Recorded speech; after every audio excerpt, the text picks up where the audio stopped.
রামায়ণের পুণ্যগাথায় মাতা সীতার চরিত্রটি হলো একটি স্থির প্রদীপের শিখার মতো, যা ঝড়ের ঝাপটাতেও কখনো স্নান হয় না। জয় সীতারাম।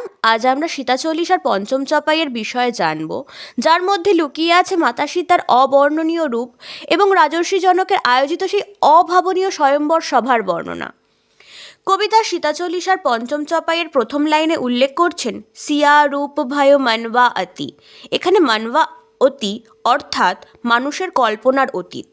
শরতের আকাশে যখন মেঘমুক্ত পূর্ণিমার চাঁদ ওঠে, তার স্নিগ্ধ আলো যেমন কেবল চোখকে নয় আত্মাকেও শান্তি দেয়, সীতামায়ের রূপ ছিল তেমনি।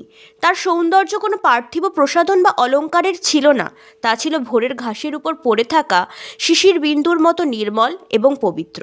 রূপ তো অনেকেরই থাকে, কিন্তু সেই রূপ যখন দেবত্বের ছোঁয়ায় ঘেরা, তখন তা মানুষের ধরাছোঁয়ার বাইরে চলে যায়।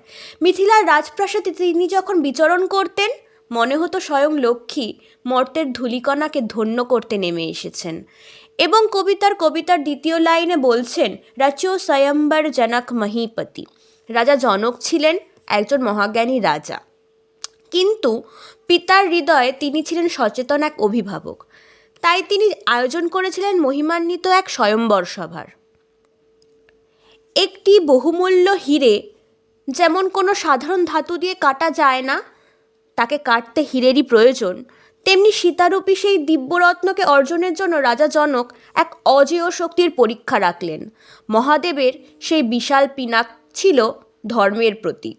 রাজর্ষি জনক জানতেন, যিনি জগৎকে রক্ষা করার ক্ষমতা রাখেন, কেবল তিনি সীতার পাণি গ্রহণের জন্য উপযুক্ত। তাই সেই স্বয়ম্বর সভা কেবল রাজকীয় অনুষ্ঠান ছিল না, তা ছিল অধর্মের বিনাশ ঘটিয়ে ধর্মের পুনঃপ্রতিষ্ঠার একটি ক্ষেত্র।